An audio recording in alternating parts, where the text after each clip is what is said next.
Connecticut State Police Western District Major Crime Squad was requested to look into the investigation of the disappearance of Jennifer Dulos. She was the most incredible mom. Very loyal, a very good person. It was highly out of order for her not to be in contact with her kids. We all knew that something was terribly wrong. It's a missing person case that evolved into a criminal investigation. We may never know what happened to Jennifer Dulos. He also had a female companion with him. She's the fall person now that he is gone. Can I just cut to the chase here? Do you know where she is, and can you please tell us? We need to find Jennifer.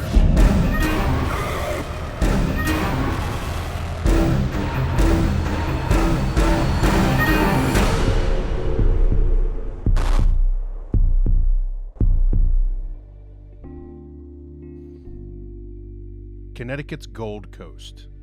It's just 1 hour northeast of New York City, and lined with parks full of lush greenery, multi-million-dollar mansions of wealthy business executives, and old family money. Just 15 minutes from the capital city of Hartford is Farmington, Connecticut, the upscale enclave where Jennifer and Fotis Dulos live with their 5 children. Jennifer always wanted to have a family. She loved the idea of living in a beautiful suburb somewhere with a green lawn, and she would even have joked about a white picket fence. The life in Connecticut was very much part of that vision, and I think she felt really ecstatic that what she'd envisioned for herself and her hypothetical kids and family had actually become a reality. They had met back at Boston College when she was in school and he was also in school. He was born in Turkey and he was raised in Greece, but he had come to the United States, getting his education, going on to get his master's degree. She did graduate from Boston College and then went on for her master's degree in New York City at NYU. I met Jennifer in the fall of 1990. We were both incoming graduate students in the graduate dramatic writing program at NYU.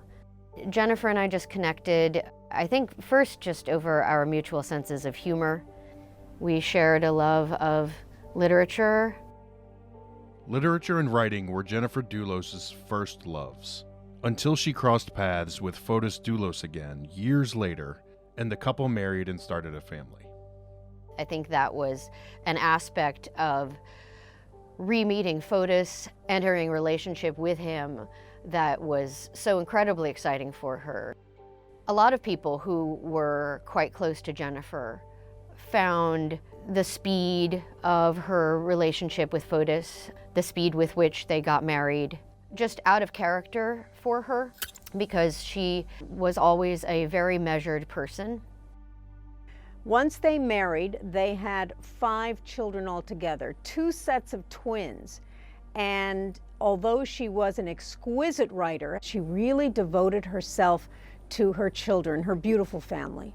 She was periodically working on some pieces, a blog on the Patch platform, but obviously raising 5 kids is incredibly all-consuming. I think she had to put the sense of her daily mission as a writer to the side. In 2004, Fotis Dulos founded a custom home building company, 4 Group. They would purchase properties in the Connecticut area, fix them up, and resell them. Jennifer Dulos came from a family of great wealth. Her father was a very successful banker. Her mom is Gloria and her dad is Hilliard Hill. And Hill and Gloria clearly wanted to support Jennifer in her relationship. They took at face value, you know, Fotis's professions of love and commitment to Jennifer and to them, and so wanted to support him in his ventures because, you know, they viewed them as Jennifer's ventures as well. It seemed as though everything was really almost magically falling into place. But the Dulos relationship was anything but a 13-year storybook marriage. I think that there was always an unhealthy dynamic at play in their relationship where he was the one in control. And because Jennifer was resilient and also very concerned with maintaining a low conflict, pleasant environment for her kids, that she ended up bearing the brunt of whatever it was he needed to get off his chest. She learned how to think around corners and how to walk on eggshells. That said, I think the fear is always there because sometimes you can't predict what's going to set something off. Fotis Dulos spent years as a competitive professional water skier and placed several of their children in the sport as well. He eventually met another competitive skier, a single mom named Michelle Troconis. Michelle Troconis was from South America. She had graduated from the university in Venezuela, and then she had gone on to be an entrepreneur herself.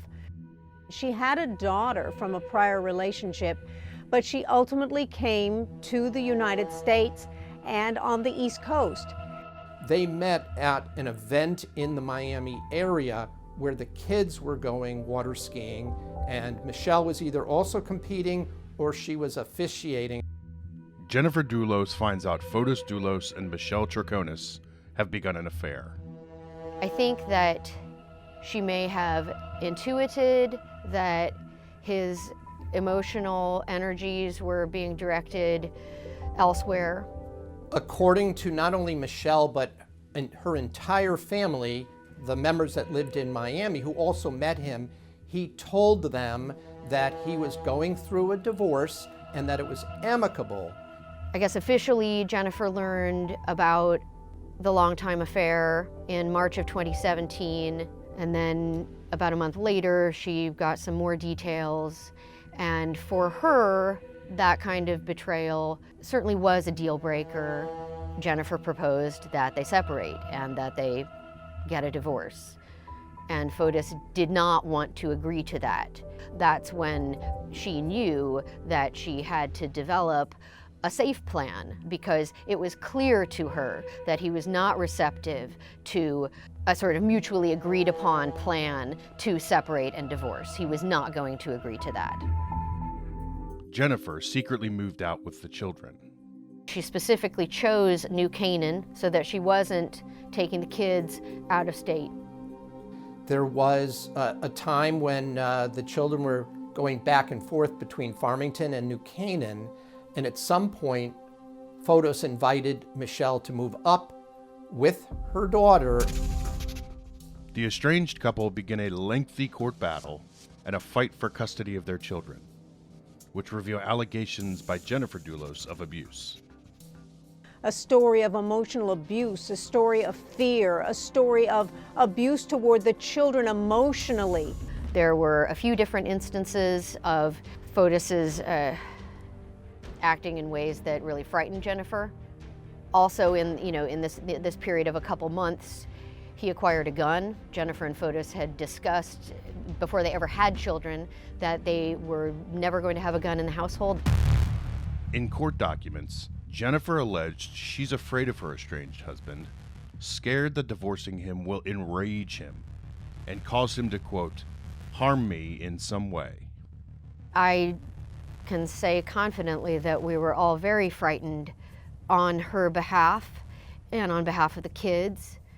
Fotis had threatened a few times to leave her and take the kids. Fotis Dulos filed court motions of his own in which he denied the allegations of abuse, threats, or that he bought an illegal handgun. He also accused Jennifer of taking the kids and leaving the family home without warning. I can certainly say that in no way did he try to make this amicable. He was obstructionist every step of the way. It's a 2-year court battle, and Jennifer ultimately retains sole physical custody of their children, ages 8 to 13. Fotis disregarded court orders from the get-go, and that's why he lost custody of the children. I just want to say that I love my children. I miss them. I think about them all the time. That's all. He was not allowed even supervised visitation for more than a year, and that was all through his own behavior. But in May of 2019, everything changes. It was to be a seemingly normal day for Jennifer Dulos. As a very devoted mother, priority were her children, and so she took them to school in the morning. It was about 8 o'clock. And from that point on, she was going to come to New York City for some doctor's appointments. She never made it to those doctor's appointments.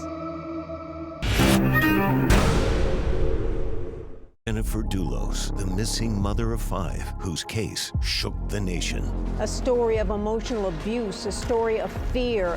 It's a missing person case that evolved into a criminal investigation. Will justice for the brutal betrayal ever be found? We'd like to see the individuals responsible held accountable. We may never know what happened to Jennifer Dulos. Real Life Nightmare, Sundays starting at 9 p.m., only on HLN.